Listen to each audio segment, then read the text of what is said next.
الرحیم یا ایتها النفس المطمئنہ ارجعی الی ربک راضیۃ مرضیہ فادخلی فی عبادی وادخلی جنتی۔ صدق اللہ العظیم۔ اسٹیج پر موجود قائدین جماعت اسلامی پاکستان اور میرے سامنے موجود میرے مہربان، میرے شہر کے دوست، بزرگ، نوجوان، السلام علیکم ورحمۃ اللہ وبرکاتہ۔ عزیزان محترم، ہم سب نے اس دنیا سے کوچ کر جانا ہے، ہم اپنی اپنی باری کے منتظر ہیں۔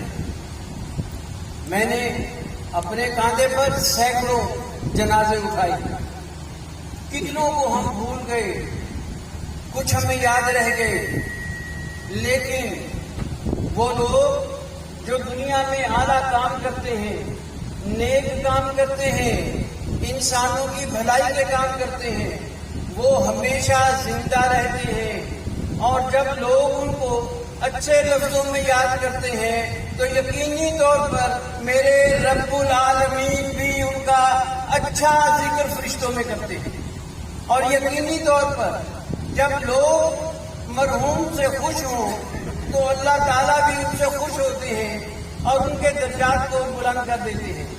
حاضرین محترم، میاں صاحب تو میاں تنویر تو ان کا نام رکھا، ان کے والدین نے رکھا ہوگا، لیکن میں نے 28 مارچ 1989 کو لیہ میں قدم رکھا تھا۔ اس وقت سے ہی میرا ان کے ساتھ تعلق رہا۔ میاں صاحب نام کہلواتے تھے تنویر احمد، لیکن میں نے اب تک جو کچھ پایا وہ میاں تنویر نہیں، وہ جماعت اسلامی ان کا نام تھا، ان کا نام جماعت اسلامی لیہ تھا۔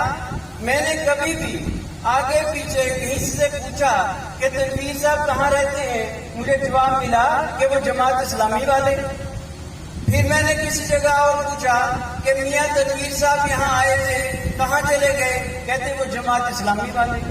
تو میاں صاحب اپنی ذات میں جماعت اسلامی تھے، اور جماعت اسلامی جس قسم کے کردار کے حامل لوگوں کو پیدا کرنا چاہتی ہے، یقین کیجیے میاں تنویر صاحب اس کردار کے حامل تھے۔ میں نے انہیں عجز و انکسار میں نہایت بلند درجے پر پایا۔ جب کسی سے بات کرنی، جھک کر کرنی، بات کرنی تو ہنس کر کرنی، ناراض شخص کے پاس جانا تو مسکرا کر جانا، اور بڑے پیار اور محبت سے بات کرنا، اور اگر کسی دکھی پریشان حالت کے پاس جانا تو ان کے پاس وہ تحفے بھی لے جانا، تحائف بھی لے جانا، ان کی دلگیری بھی کرنا، ان کے حالات و واقعات بھی سننا، ان کی صبح سے شام تک یہی کارروائی ہوتی تھی، یہی عمل ہوتا تھا۔ میاں تنویر صاحب کے والد صاحب بھی جماعت اسلامی تھے، میاں تنویر صاحب کی بیگم بھی جماعت لیہ ہے، اور میاں صاحب خود بھی جماعت۔ میں نے اپنے بچوں کی شادی میں میاں صاحب کو صرف دعوت نامہ دیا، لیکن میاں صاحب دعوت کے وقت سے آدھا پونا گھنٹہ پہلے آ گئے، ساتھیوں کو بٹھا رہے ہیں، جگہ دے رہے ہیں، ان کے حال احوال پوچھ رہے ہیں، ان کی تواضع کر رہے ہیں، تمام سے فردن فردن مل رہے ہیں، اور تمام لوگوں کو ویلکم کر رہے ہیں۔ ہمیں پتہ بھی نہیں ہوتا تھا کہ ہماری عدم موجودگی میں میاں صاحب کیا کام کر رہے ہیں۔ جماعت کے لیے انہوں نے اپنے آپ کو وقف کر رکھا تھا، صبح سے شام تک، شام سے صبح تک، جہاں انہیں موقع ملتا وہ جماعت کی خدمت کے لیے اپنے آپ کو سب سے آگے رکھتے تھے۔